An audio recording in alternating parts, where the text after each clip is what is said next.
Await in the dark and forgotten grave I shall, until you tread upon my flower. Hey, Rebuilds here. Today we're making a original character that I got from a dream that I had a while back. It's kind of insane and graphic, so no kids and or Gen Zs allowed. Sorry.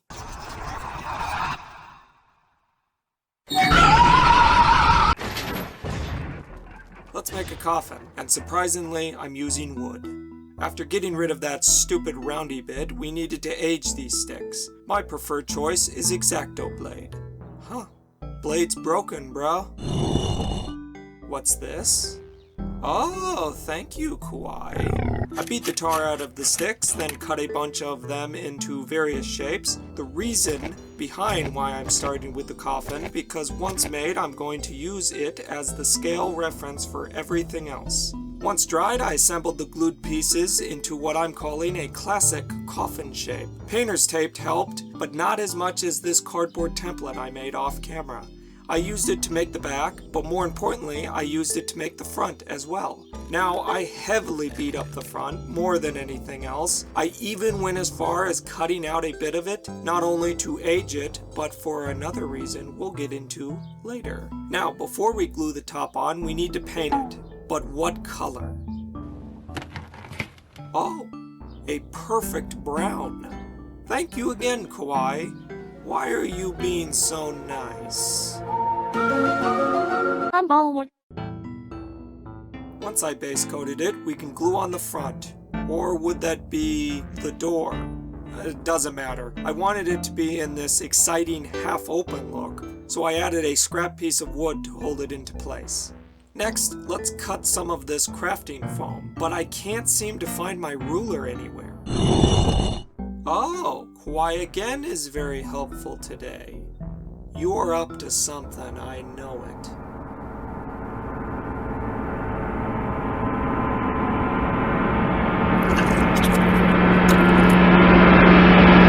I'm cutting out strips of foam and wrapping them around the coffin because once painted, there will be metal strapping. The story starts to reveal itself a little. I wanted to make a padlock, so I drilled out some wood, some cardboard and glued it on. As I mentioned before, the story starts to tell us that the owner of this coffin wasn't a willing participant. To weather the wood, I have been using this 3-paint method, which starts with a dark brown base coat, and then a wet brushing of burnt sienna, and finally a dry brushing of khaki to bring it home. This is basically my go-to method when painting weathering wood. There's probably a better ways to do it, but Rebuilds is an average painter, so I stick to what works. As for the metal strapping and padlock, a sloppy zinc metallic and a touch of burnt sienna will do. The spooky coffin is done, which is quite awesome. Let's move on. The base is next, and it will be played by this pink housing insulation that I found in the trash. Side note, dumpster diving is a very underrated crafting activity. In my many dumpster excursions, I have found the aforementioned pink foam, Resident Evil 3 Remake, my new toothbrush, my new kitten, and finally, this half-eaten sandwich, which I'm calling lunchtime, girls. Hey, let's use this cool foam cutting tool to shape this block of pink. I had a pretty good idea on what I wanted for the base, and to sum it up, I call it underground nature-ish. Which means rocks and or stone is what we're shooting for. And this hot tool makes it basically baby mode to shape this foam into what I want. And this is what I came up with. Kind of a underground river cutting through rock look. Let's focus on painting. First, a Mod Podge black paint combo. This is a classic move to get the foam ready for the gallons of paint I'm going to put on it. After it dried, I used a gray blue as a base coat. I was careful not to put too much on it and kill all my dark, as Bob Ross would say. Next, a light wet brushing of true gray that may have been a mistake, but we moved past that and right into a nice light gray dry brushing. And finally, we cooked up a nice black wash to tie up all this gray. Bonus points to this black wash because it's hiding all Rebuilds' painting mistakes. With the base painting done, we move quickly to the dirt. With the help of Elmer's glue, which is absolutely useless for everything except for dirt and flocking, but I digress, I applied the white goop, then the dirt. And if you were wondering where I got this dirt, well, actually, it's from Starbucks. We all know that their secret to their coffee is dirt. And I would know because I used to not work at Starbucks. I glued on the coffin and then mixed up some glue dirt to fill in all these nasty, unsightly gaps. Okay, I decided that I wanted some water in the model, so 2-part epoxy. Resin is impossible to clean up, so I'm doubling up the parchment paper for this part. Now for the resin. I'm using the easiest stuff to use that I could find. This sticky icky is a 1-to-1 mix, meaning you mix a equal amount of both resin and hardener. I'm using 4 half tablespoons of both elixirs. And for spice, I'm adding green alcohol ink. I mixed it until I got the color I wanted, and after that I mixed it even more because this stuff needs to be properly mixed or it won't cure right. Believe me, I'm the source on that. Once 10 hours of mixing was done, I poured my green elixir into the once-thought dried riverbed, making absolutely sure to tape off the edges so it doesn't leak all over.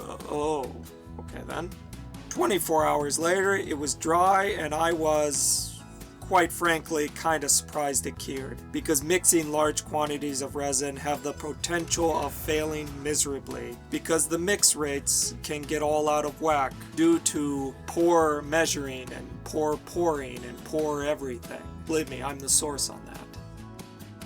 It is now the flocking hour, and I got some new green stuff. This seaweed looking stuff will be the star of this show, because it looks so otherworldly. Or not normal, which is perfect for the build. As I did with the Starbucks dirt, I laid a blanket of glue and flocked the flock out of the model. And I didn't forget to flock the coffin. After spanking the extra flock off, I switched it up and brought out Vulcan. See this video on why the name. I'm mixing 2 different static grassies together because I don't like the color of the stuff that came with the tool. Nice. I'm really liking the variety that's going on. But what else can we add to the model? I have these rocks or... Pebbles, I need you, Pebbles! Let's add the pebbles, but just a few right here and there, and maybe here? Not there though. Finally, we finish off by applying the otherworldly flocking, and I'm going to stick it around the coffin only. It's weird and somewhat out of place, but that's exactly what we're going for, so I'm calling it perfect. Flocking is done, and I'm actually really happy with it. I think it came out pretty great, but there's a few more details that are missing. Next, let's ponder this green marble. I gotta wash the marble, I gotta date the marble, I gotta be the marble! Okay, let's use it as a base for a skull. I sculpted what I'm calling a half skull. This will be a morbid base for the flower. While that was cooking, I started on the very delicate flower that's very important to the lore. I took some floral wire and glued a yellow bead on it, then I hole punched some foam, then quartered them in an attempt to make quick and sloppy petals. I glued them on in a circle-y shape, then I gave it a quick paint and the flower was done. And aw, it's cute. I glued on the now baked half skull, then I glued the flower in a somewhat gruesome position. And it was done, right? Can we roll those I guess you probably want to see how I made the ghost of the woman whose name that shall not be uttered in this video. To make the ghost, I started with a tinfoil base that I shaped into what looks like a spoon, I guess. Once again, let's ponder this clear marble. I gotta be... Let's use it as a base for the head. I wrapped it with tinfoil and formed it into a head/neck shape. I took some floral wire and a metal washer and tied basically a big bundle of mess. That came out looking like this. Next, I attached this mess to the spoon or body. To beef out her shoulders, I used this square nut and some more tinfoil. Once together, we had a pretty good body base. We move on to the arms, and they need some tough bonage. So I doubled up the floral wire. Then I twisted the wire into shapes that resembled arms and hands. I did pull up a few reference pictures, but I actually found it more enjoyable to just watch the first 3 Terminator movies. And yeah, Rebuilds likes the third one. He's a fan. This is how they came out, and Rebuilds is very happy with them. Time for the clay, and it was pretty standard clay sculpting. First we laid a base layer, then I added some detail, like a collarbone, a shoulder bones, and a standard skull face. About the only thing I did out of the ordinary was use a cut-up paperclip as her teeth. It worked really well, and it is a really good idea by Rebuilds. You know, a blind pig finds a truffle once in a while. For the rest of the body, just more casual sculpting. Nothing really special about it. Once her arms were attached, it was time to get the pose right before baking. And I'm going with a frightening reach forward pose, like she's trying to grab you and nibble your giblets. Once baked, I finished her bottom half with more clay. Then I wanted something more sturdy for her lower rib cage, so I used this broken hair clip that Rebuilds' little sister gave him. To get the pieces into the right shape, I'm straight up burning them into submission. Before gluing them on, let's quickly sculpt the spine, which I totally didn't forget to do.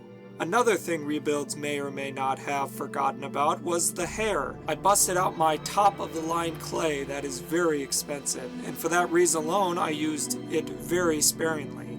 I gave her a pretty generic hairstyle, long, hanging off to one side. I didn't want too much, given this thing is supposed to be dead and or a ghost.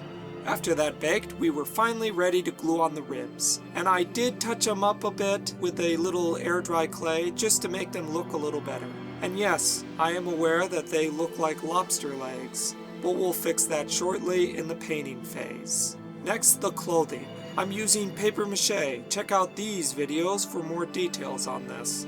First, we cover up the booba, which Rebuilds completely ignored in the sculpting stage of the video because it's weird and he didn't know how to explain sculpting the mandatory female equipment, so I didn't. I wanted the clothing to look ripped up and hanging off the body, and I think I achieved that. The last thing I added was a bandage over the eyes, for lore reasons.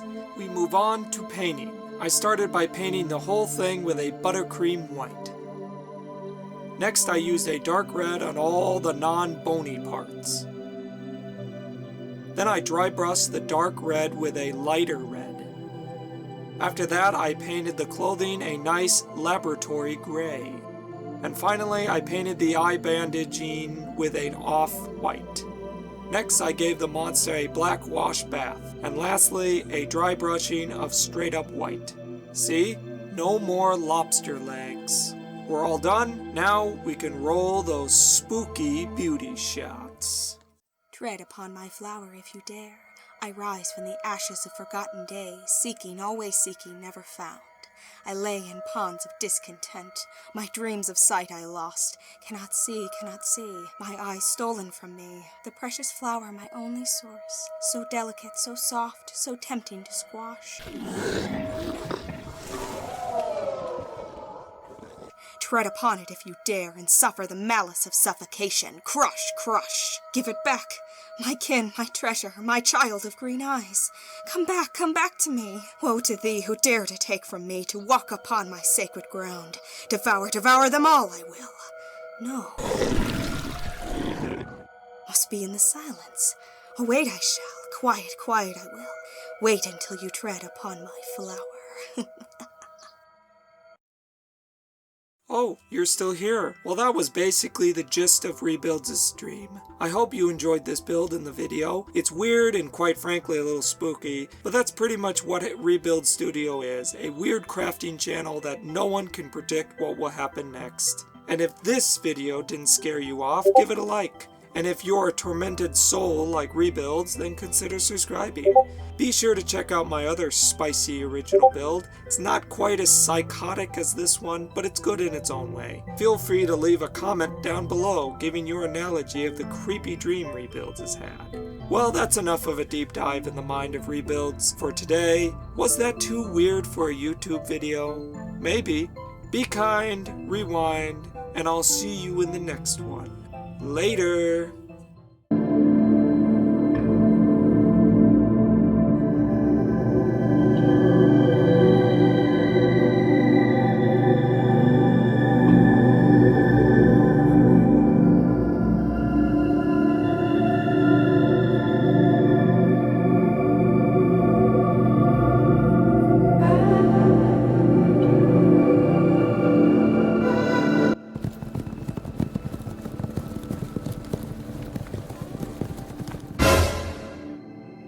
Bye.